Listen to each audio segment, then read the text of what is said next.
قرآن مجید میں ہمیں مختلف مقامات پہ فلاح پانے کی ترغیب دی گئی، فالح بننے کا کہا گیا، مفلحین کے زمرے میں شامل ہونے کی تلقین فرمائی گئی اور پورا نصاب دیا گیا کہ ہم فلاح پانے والے گروہ میں شامل ہو جائیں، بلکہ ہر روز ہر نماز میں جو نماز کے بلاغے کے لیے اذان کہی جاتی ہے اس میں 2 مرتبہ ہر اذان میں ہمیں فلاح کی دعوت دی جاتی ہے، حی علی الفلاح۔ تو یہ قرآنی اصطلاح ہے فلاح۔ اب قرآن مجید میں ایک مقام پہ اللہ جل شانہ نے 11 آیات میں مسلسل فلاح کا نصاب دیا ہے۔ یہ سورہ المومنون کا ابتدائیہ ہے، قد افلح المومنون۔ اور سورہ الاعلیٰ کے اندر اللہ جل شانہ نے بہت جامعیت کے ساتھ اس کا نصاب دیا ہے، قد افلح من تزکا وذکر اسم ربہ فصلی۔ اور سورہ البقرہ کا ابتدائیہ اہل تقوی کی صفات پر مشتمل ہے، اور جو اتقاء کی صفتوں سے موصوف ہو جاتا ہے تو وہ ہی فالح ہوتا ہے۔ تو اس کے لیے قرآن نے کہا اولئک علی ھدی من ربہم واولئک ھم المفلحون۔ اب فلاح کا مفہوم کیا ہے؟ میں چونکہ سفر کی جو نوعیت تھی اس کی وجہ سے میرا خیال جو آپ کے ساتھ طے شدہ وقت ہماری انتظامیہ کی طرف سے تھا اس سے شاید تاخیر سے میں پہنچ پایا، تو پھر میں مختصراً اس کو مضمون کو آپ کے سامنے رکھنا چاہوں گا۔ تو فلاح کا مفہوم کیا ہے؟ عمومی طور پہ فلاح کا معنی کیا جاتا ہے کامیابی، اور یہ درست معنی ہے، لیکن یہ بات ذہن میں رکھیے کہ فلاح بہت ہی جامع لفظ ہے جو دنیاوی اور اخروی، ظاہری اور باطنی کامیابیوں کے لیے، ان کے حصول کے لیے بولا جاتا ہے۔ عربی میں کاشتکار کو بھی فلاح کہا جاتا ہے، جب وہ زمین کا کلیجہ چیر کے اس میں بیج رکھتے پھر اس سے کونپلیں پھوٹتی ہیں اور پھر تنا بنتا ہے، تنوں سے شاخیں، شاخوں سے پتے، پتوں سے کلیاں، کلیوں سے پھول، اور پھولوں سے پھر پھل بنتا ہے، اور پھل پک کر پھر بیج بنتے ہیں۔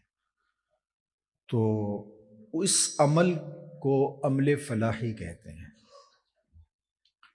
اب جب فلاح کاشتکار زمین کا کلیجہ چیرتا ہے اور اس میں بیج رکھتا ہے تو اس بیج کے اندر ہی تنا ہوتا ہے، اس بیج کے اندر ہی پتے ہوتے ہیں، اس کے اندر ہی مخفی پھل ہوتا ہے، اس بیج کے اندر ہی پوشیدہ پھول ہوتے ہیں، اس کے اندر ہی غنچے ہوتے ہیں، اس کے اندر ہی خوشبو ہوتی ہے، اس کے اندر ہی مٹھاس ہوتی ہے۔ لیکن اگر آپ اس بیج کو چیر کے دیکھیں تو آپ کو پتے نہیں ملیں گے، اس بیج کے ٹکڑے ٹکڑے کر کے دیکھیں اس میں سے شاخیں نہیں ملے گی، اس میں سے پھل نہیں ملے گا، چکھ کر کے دیکھیں تو وہ ذائقہ نہیں ملے گا، سونگھ کر کے دیکھیں تو وہ خوشبو نہیں ملے گی۔ تو یہ خوشبو، یہ ذائقہ، یہ رس، یہ مٹھاس، یہ پتوں کی ہریالی، یہ غنچوں کی تازگی، یہ سب ہے تو اس بیج کے اندر، لیکن دکھائی نہیں دے گی۔ تو دکھائی کب دے گی؟ جب یہ بیج فلاحی کے عمل سے گزرے گا۔ تو جب یہ کاشتکار کے ہاتھ میں آئے گا اور یہ بیج فلاح پائے گا تو پھر اس کے اندر چھپی ہوئی وہ صلاحیتیں نکھر کے تنے کی شکل میں، شاخوں کی شکل میں، غنچوں کی شکل میں، کلیوں اور پھولوں کی شکل میں، رس برے پھل کی شکل میں، رنگ برنگے پھولوں کی شکل کے اندر نمودار ہوگی۔ تو یہ 6 فٹ کا، 7 فٹ کا، 5 فٹ کا ایک بیج ہی سمجھ لیجئے اس کو توڑیں گے تو گوشت اور پوست اور بہتا ہوا خون اور چربی کے علاوہ کچھ، اور ہڈیوں کے علاوہ کچھ دکھائی نہیں دے گا۔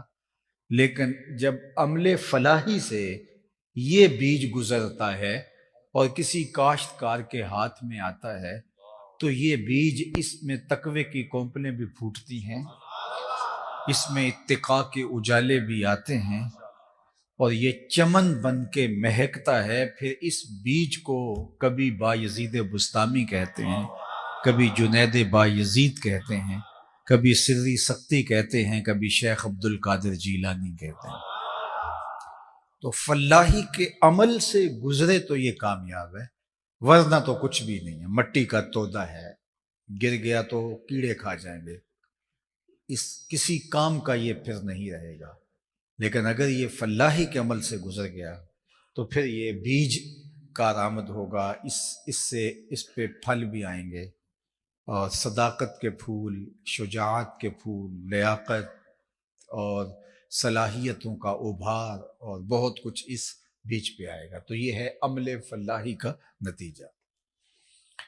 میں کہتا ہوں کہ یہ میری زبان ہے، یہ میرا ہاتھ ہے، یہ میرے کان ہیں، یہ میری ٹانگیں ہیں، یہ میرا پیٹ ہے، یہ میری آنکھیں ہیں، یہ سب کچھ میرا ہے، اور اس میں کہاں ہوں؟ اس اپنے وجود کو ہی تو دریافت کرنا ہے، تو اس وجود کو دریافت کرنا ہی عمل فلاحی ہے، اور جس نے یہ منزل پا لی وہ کامیاب ہو گیا، وہ سرخرو ہو گیا، وہ بامراد ہو گیا۔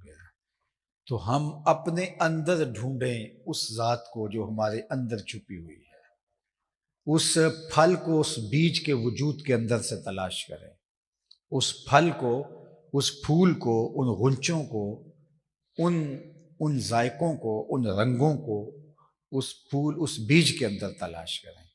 لیکن بیج کے اندر اگر اس کو کھود کر کے توڑ کے دیکھیں گے تو کچھ نہیں ملے گا، لیکن اگر وہی بیج فلاحی کے عمل سے گزرے گا تو پھر یہ سب کچھ اس سے نکھر کے سامنے آ جائے گا۔ اس وجود کے ٹکڑے ٹکڑے بھی کر دو تو کچھ نہیں ملے گا، لیکن یہ فلاحی کے عمل سے گزرے گا تو پھر اس کے اوپر یہ سارے رنگ نکھر کے سامنے آ جائیں گے، اور یہ روشنیوں سے، اجالوں سے، تقووں سے، خیر و برکت سے، رحمتوں سے بھرا ہوا پاکیزہ وجود ہوگا۔ اس لیے ہمارا رب چاہتا ہے کہ تم فلاحی کے عمل سے گزر جاؤ اور تم فالح بن جاؤ اور مفلح بن جاؤ اور کامیاب ہو جاؤ۔ اللہ اکبر۔ اب اس کا نصاب کیا ہے؟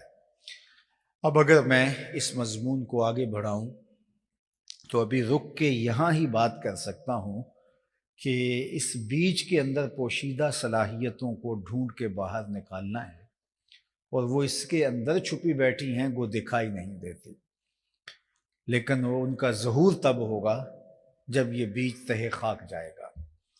تو یہ بیج جب من کی دنیا کو اور اپنے باطن کو کاریگر ہاتھوں میں ہم دے دیں گے تو پھر وہ فلاحی کے ذریعے سے اس کے برگ و بار اور اس کے ثمرات سامنے لے آئے گا، تو پھر انسان حقیقی معنوں کے اندر انسان بنے گا۔ اس لیے کہا گیا یا ایھا الذین آمنوا آمنو، اے ایمان والو، اے ایمان والو ایمان والے بن جاؤ، ایمان والو ایمان والے بن جاؤ، پھر تمہارے برگ و بار نکھر کے سامنے آئے۔ اب قرآن مجید اللہ جل شانہ ہمارے لیے یہاں جو اس کے خد و خال جو اجمالاً بیان فرمائے، اور بہت زیادہ تفصیل تو یہاں نہیں ہے لیکن خلاصہ ہے، قد افلح، کس نے فلاح پائی؟ من تزکا، جس نے اپنے من کو ستھرا کیا، جس نے تزکیہ باطن کیا۔ اچھا، پہلے تو یہ سمجھ لیں اور اچھی طرح سمجھ لیں کہ جو بندہ مومن ہے وہ فالح بننا چاہتا ہے، اور فلاح دونوں جہانوں کی کامیابی ہے۔ یہ کہ یہ دنیا برباد ہو تو آخرت کی دنیا سنورے گی، اور آخرت کی دنیا برباد ہو تو یہ سنورے گی، ایسا نہیں ہے۔ اسلام نے ہمیں یہ ضابطہ نہیں دیا، لا رہبانیت فی الاسلام، اسلام میں رہبانیت نام کی کوئی چیز نہیں۔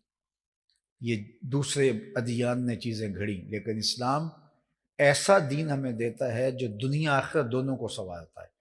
اس کی مثال میں آپ کے سامنے رکھوں کہ اللہ کے محبوب علیہ السلام کی خدمت میں ایک صحابی آئے جو بہت زیادہ کمزور تھے. ان کی کمزوری کو بیان کرنے کے لیے کہا گیا کہ چوزے کی طرح کمزور تھے.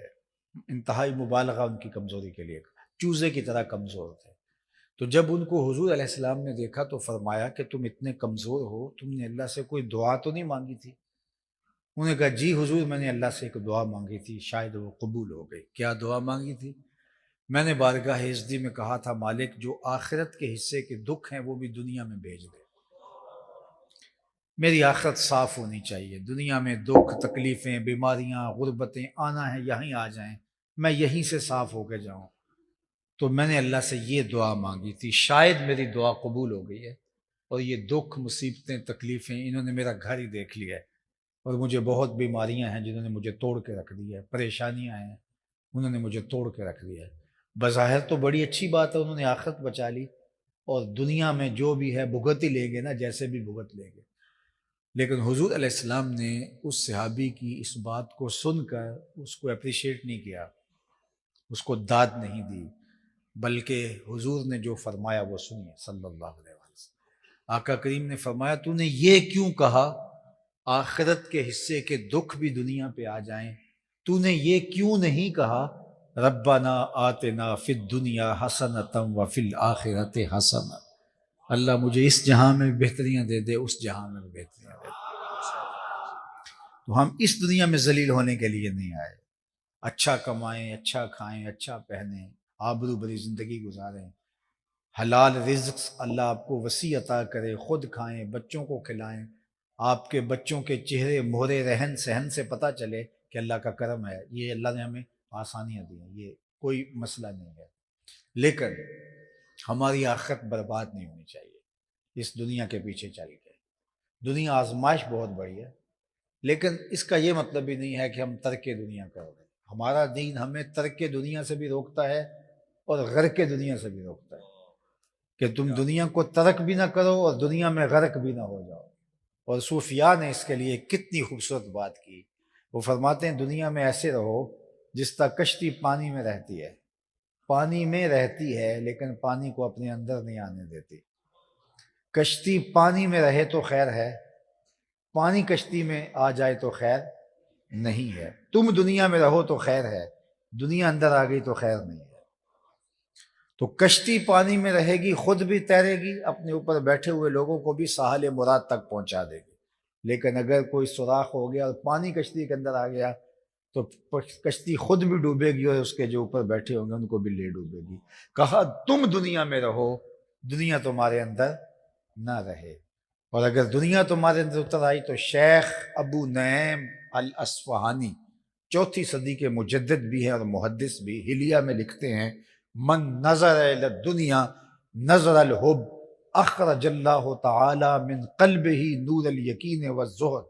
جس نے دنیا کو محبت کی نظر سے دیکھا اللہ اس کے دل سے زہد اور تقوی کے نور کو کھینچ لیتا ہے، تو پھر وہ برباد ہو گیا. تو دنیا میں رہیں، ڈٹ کے رہیں، لیکن دنیا کا ایک قطرہ بھی اندر نہ آنے دیں. اگر کسی نے اس مرغابی کی طرح جو پانی میں غوطے بھی کھاتی ہے لیکن پروں میں ایک قطرہ بھی جذب نہیں ہونے دیتی. اس لیے ہمیں دنیا میں رہ کر کے بھی دنیا میں نہیں رہنا ہے. حضرت مجدد الفسانی نے فرمایا کہ صوفی کائن اور بائن ہوتا ہے کہ جو دنیا میں رہ کر کے بھی دنیا میں نہیں رہتا. اور اقبال نے کہا تھا نا کہ جلوت میں بھی میسر رہی خلوت اس کو، جلوت میں بھی میسر رہی خلوت اس کو، شمع محفل کی طرح سب سے جدا سب کا رفیق، یہاں ہو کر بھی یہاں کا نہیں ہے. اللہ اکبر. تو کہا کہ کامیاب کون ہوا؟ قد افلح من تزکا، جس نے اپنے آپ کو ستھرا کر لیا. یہاں تزکیہ سے مراد باطن کا تزکیہ ہے، دل کو حسد سے، حقد سے، بغض سے، کینے سے، نفرتوں سے پاک کیا جائے. دماغ کو تکبر سے، غرور سے پاک کیا جائے، اپنے عمل کو ریاکاری سے پاک کیا جائے، اپنی زبان کو جھوٹ سے، غیبت سے، فحش کلامی سے، سب و شتم سے پاک کیا جائے، اپنے کان کو برے جو ہے وہ اقوال سے اور بری باتوں سے، برے نغمات سے، موسیقی سے پاک کیا جائے، اپنے ہاتھوں کو ظلم سے پاک کیا جائے، اپنے قدموں کو برائی کی جگہ کے جانے سے پاک کیا جائے، اپنے اعضاء کی تطہیر کی جائے، ظاہری اعضاء کی بھی اور باطنی اعضاء کی بھی، یعنی آپ کے جو ظاہری اعضاء ہیں وہ بھی گناہ سے بچیں، اور آپ کے جو باطنی اعضاء ہیں، دل ہے اور دماغ ہے، وہ بھی گناہ سے محفوظ ہوں۔ اور بالخصوص جو دل ہے یہ تمام اعضاء کا بادشاہ ہے، اگر اس کو بچا لیا تو باقی اعضاء بھی اس کے تابع ہیں۔ اللہ کے محبوب نے ارشاد فرمایا انسان کے جسم میں گوشت کا ایک ٹکڑا ہے، جب وہ صحیح ہو جائے تو پورا جسم صحیح ہو جاتا ہے، اور جب وہ خراب ہو جائے تو پورا جسم خراب ہو جاتا ہے۔ پھر فرمایا الا وہی القلب، سن لو گوشت کے اس ٹکڑے کا نام دل ہے۔ دل کی اصلاح پورے بدن کی اصلاح، دل کی پورے بدن کی خرابی۔ اس لیے باہو علیہ الرحمہ نے جو ہے وہ دل کے بارے میں بہت باریک باتیں کی ہیں، اور حضرت رومی علیہ الرحمہ نے کہا تھا دل بدست آور کہ حج اکبر است، از ہزاراں کعبہ یک دل بہترست، کعبہ بن گاہے خلیل اطہر است، دل گزر گاہے جلیل اکبر است۔ کہتے ہیں دل کو قابو میں لے آ، یہی حج اکبر ہے، ہزار کعبے سے ایک دل بہتر ہے۔ وہ کیسے؟ کہا کہ کعبہ حضرت ابراہیم خلیل کی گزرگاہ ہے، دل رب جلیل کی گزرگاہ ہے۔ اس دل کو قابو جس نے کر لیا، اس دل کو جس نے درست کر لیا، اللہ اکبر۔ یہ بہت بڑی کائنات ہے، بظاہر تو چھوٹا سا مدغہ گوشت لگ رہا ہے، لیکن وچے ہی بیڑے، وچے ہی چھیڑے، وچے ہی ونج مہانے ہو، 14 طبق دلے دے اندر تمبو وانگوں تانے ہو۔ یہ سب کچھ اس دل کے اندر ہے۔ اس دل کی اصلاح پورے بدن کی اصلاح ہے، اور دل کی خرابی پورے بدن کی خرابی۔ ہمارے دل ہی تو خراب ہے، جب دل خراب ہوتے ہیں تو زبان بھی خراب ہو جاتی ہے، دل خراب ہوئے تو آنکھیں بھی خراب ہو جاتی ہیں، دل خراب ہوا تو پھر سوچیں بھی آوارہ ہو جاتی ہیں، دل خراب ہوا تو پھر ہاتھ بھی غلط کاموں میں لگ جاتے ہیں، اور اگر دل ستھرا ہے تو پھر سارے اعضاء ستھرے ہو جاتے ہیں۔ اس لیے باہو نے کہا تھا کہ دل کالے نالوں منہ کالا چنگا، جے کو یہ رمز پچھانے ہو۔ اصل تو دل کی ستھرائی ہے، دل کی پاکی۔ تو قد افلح من تزکا، کامیاب وہ ہوا جس نے باطن کو ستھرا کر لیا۔ حضرت عبداللہ بن عمر بن عاص رضی اللہ تعالیٰ عنہ فرماتے ہیں کہ ہم حضور کی مجلس میں بیٹھے ہوئے تھے، تو آقا کریم نے فرمایا اگر جنتی دیکھنا ہے تو باہر دروازے پہ دیکھو، جو پہلا شخص مسجد میں داخل ہوگا وہ جنتی ہوگا۔ کہتے ہم نے دیکھا تو ایک بوڑھا شخص، تازہ وضو کے آثار اس کے چہرے پہ حویدہ تھے، اور بائیں ہاتھ میں اس نے اپنا جوتا پکڑا تھا، مسجد میں داخل ہوا۔ خیر بیٹھ گیا، مجلس ختم ہوئی، گھر کو واپس پلٹے، دوسرا دن آیا تو پھر دوبارہ مجلس بپا ہوئی، تو حضور علیہ السلام نے پھر فرمایا اگر جنتی دیکھنے کا شوق ہو تو دروازے پہ دیکھو۔ کہتے ہم نے دیکھا کہ دیکھی آج کون خوش نصیب ہے، دیکھا کل والے بزرگ ہے، اور حالت بھی وہی ہے کہ جوتا ہاتھ میں پکڑا ہے، تازہ وضو کے آثار چہرے پہ نمایاں ہیں، اور مسجد میں داخل ہوئے۔ تیسرا دن آیا تو حضور علیہ السلام نے پھر فرمایا کہ اگر جنتی دیکھنے کا شوق ہے تو دروازے پہ دیکھو۔ کہتے ہم نے دیکھا تو وہی بزرگ اسی حالت میں۔ مجلس ختم ہوئی، لوگ گھروں کو چلنے لگے تو میں بابا جی کے پیچھے چل پڑا۔ حضرت عبداللہ بن عمر کہتے ہیں میں اس بابے کے پیچھے چل پڑا، اور میں نے کہا بزرگوں میں 3 دن تک آپ کا مہمان رہنا چاہتا ہوں۔ انہوں نے کہا آجو کوئی بات نہیں۔ کہتے میری لالچ تھی کہ میں دیکھوں یہ عمل کون سے کرتا ہے، کہ آقا کریم نے فرمایا جنتی دیکھنا تو دروازے پہ دیکھو، 3 دن یہی دکھائی دیتا رہا، کوئی بات تو ہوگی۔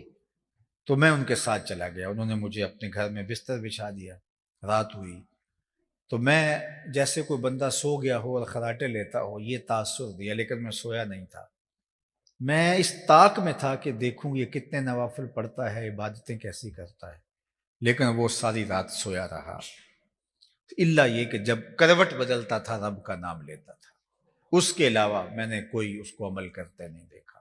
صبح ہوئی، ناشتہ ہوا، فجر ہم نے پڑھی، ناشتہ ہوا، باغ میں چلے گئے، سارا دن گزرا، نمازوں کے اوقات میں نمازیں پڑھی۔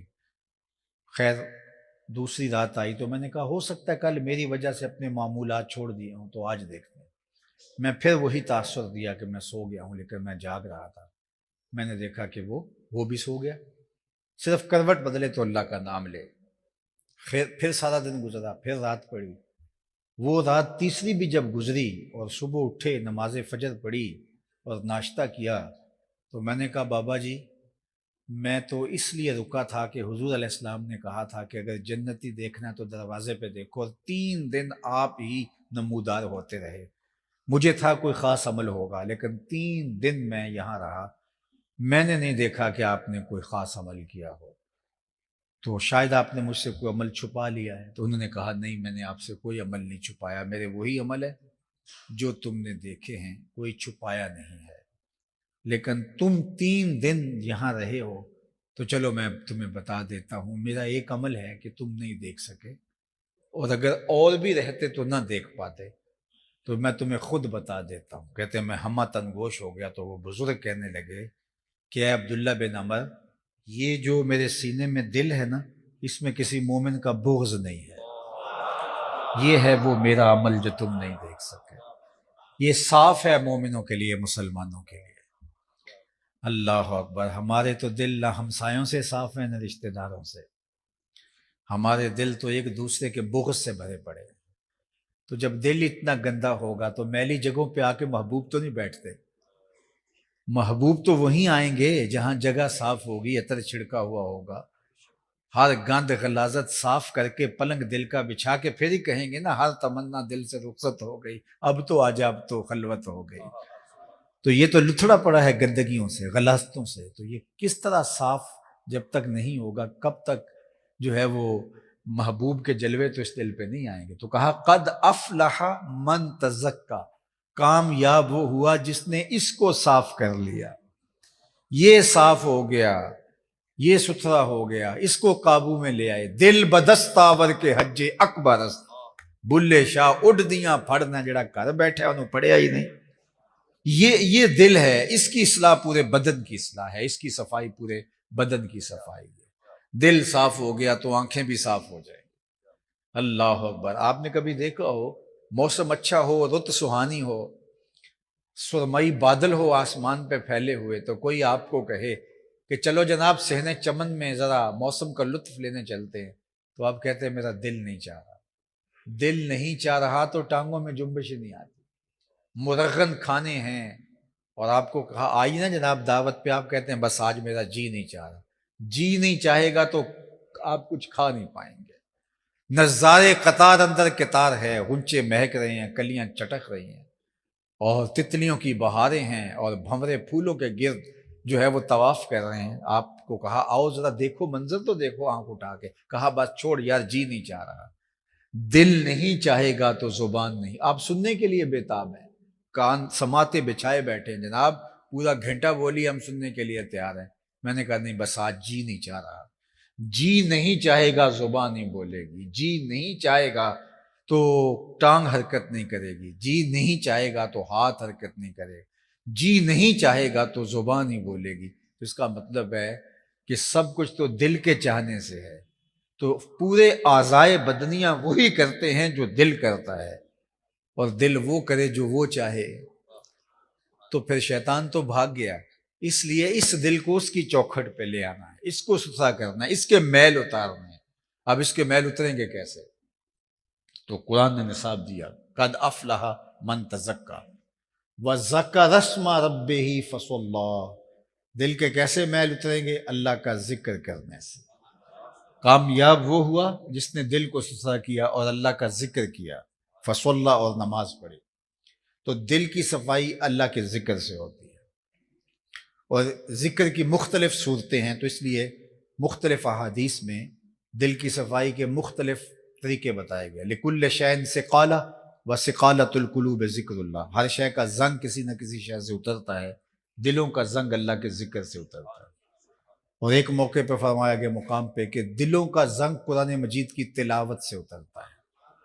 تو تلاوت یہ بھی ذکر الہی کی ایک صورت ہے، اور کثرت کے ساتھ موت کو یاد کرنے سے دلوں کے زنگ اترتے ہیں، اچھے لوگوں کی، صالحین کی صحبت میں بیٹھنے سے دلوں کے زنگ اترتے ہیں۔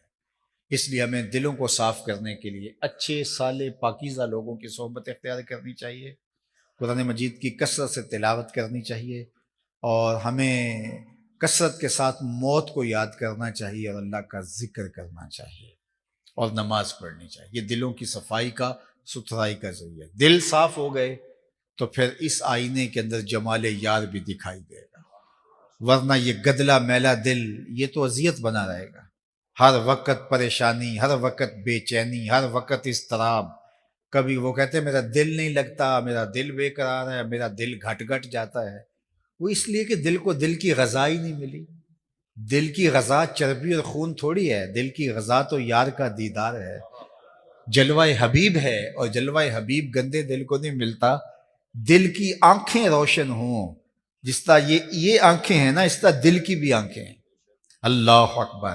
فرمایا من کانا فی ہذہ اعمی فہو فی الآخرۃ اعمی واضل سبیلا. جو اس دنیا میں اندھا رہا کل قیامت کے دن بھی نابینا اٹھایا جائے گا. اس سے ان آنکھوں کی بے نوری مراد نہیں ہے، اس دل کی بے نوری مراد ہے. اس لیے اقبال نے کہا تھا دل بینا بھی کر طلب خدا سے، کہ آنکھ کا نور دل کا نور نہیں. دل کا نور اور ہے، آنکھ کا نور اور ہے. جن کو دل کا نور نصیب ہوا ہے وہ حضرت حنظلہ تھے. اللہ اکبر. حضور کی خدمت میں حاضر ہوئے تو حضور نے فرمایا کہ حنظلہ بتاؤ تم نے صبح کس حالت میں کی؟ تو کہا حضور حالت ایمان میں. فرمایا ہر دعوے کی کوئی دلیل ہوتی ہے، اس کی دلیل تمہارے پاس کیا ہے؟ کہا رأیت عرش ربی بارزن. حضور میں خدا کے عرش کو یوں دیکھ رہا ہوں جس طرح دن چڑھا ہوا ہے. تو جب دل کی آنکھیں روشن ہوں تو پھر کچھ دور نہیں ہوتا، کائنات دل کے آئینے میں نظر آتی. اور دل ہی اندھا ہو، دل کے اوپر ہی میل چڑھا ہوا، تو دل کا میل کیسے اترے گا؟ کثرت کے ساتھ اللہ کا ذکر کرنے سے. حضرات صوفیہ نے کہا جب کوئی بندہ اللہ کا ذکر کرتا ہے اور ایک مرتبہ کہتا ہے اللہ، تو اللہ تعالیٰ اس کی طرف سے نظر رحمت، اللہ اس کی طرف نظر رحمت سے دیکھتا ہے. اور اللہ جس کی طرف نظر رحمت سے دیکھے اس کے 70 گناہ جل کے راکھ ہو جاتے ہیں. تو جب بندہ اللہ اللہ اللہ پکارتا ہے تو دل کے سارے میل کچیل اترنے لگتے ہیں اور دل مصفہ ہو جاتا ہے، دل منور اور تاباں ہو جاتا ہے. اور دل کی ستھرائی یہ مقصود ہے. ہم اپنے سارے جسم کو مل مل کے دھوتے ہیں، کبھی دل کو بھی دھونے کے لیے کوئی چیز لے کر آئیں، اس کو بھی صاف کریں. ہمارا سارا زور اپنے منہ کو دھونے پر ہے، ہمارا سارا زور اپنے لباس کو دھونے پر ہے. میاں صاحب نے بڑا خوبصورت یہاں گفتگو فرمائی کہ شیشے اتے کٹا جمیا کنداں چاڑی جاندے. شیشے اتے کٹا جمیا کنداں چاڑی جاندے، جلداں نو اے سانپ کے رکھ دے ورکے پھاڑی جاندے. تو اصل تو ہم نے اپنے دل کی صفائی کی طرف آنا ہے اور یہی کامیابی کا راستہ ہے. اور اس کا نصاب کیا ہے؟ اچھے لوگوں کی صحبت میں بیٹھنا، کثرت کے ساتھ اللہ کا ذکر کرنا، قرآن مجید کی تلاوت کرنا اور موت کو کثرت کے ساتھ یاد کرنا. اللہ تعالی ہمیں اس نصاب پہ عمل کی توفیق عطا فرمائے. وقت چونکہ سمٹ گیا اور میں اپنی بات کو آگے نہیں بڑھا سکتا، انشاءاللہ پھر کبھی دوبارہ رب نے چاہا تو حاضری ہوگی. اللہ مجھے آپ کو اپنی پناہوں کا حصار دے. وآخر دعوانا الحمدللہ رب العالمین والصلاة والسلام علی اشرف الانبیاء والمرسلین. اللہ اٹھے ہوئے ہاتھ کبھی خالی نہ موڑنا اور پھیلی ہوئی جولیاں رحمتوں سے بھر دینا. اپنی پناہیں، امان، حفاظتوں کا حصار اور آبرو بری زندگی دینا. اللہ اس مسجد کو قیامت تک آباد رکھنا. یہاں کاروبار کے ساتھ جو جڑے ہوئے لوگ ہیں اللہ ان کو بہت برکتیں عطا فرما. ہمارے منتظمین کو اللہ اپنی جناب سے برکتیں عطا فرما. ان کے رزق میں، مال جان اولاد میں برکتیں دینا. حاجی شاہد صاحب کو کامل عاجل صحت عطا کرنا. جتنے لوگ تشریف لائے ہیں واپس گھروں میں پہنچنے سے پہلے اس اجتماع کی برکتیں سب کے گھروں تک پہنچ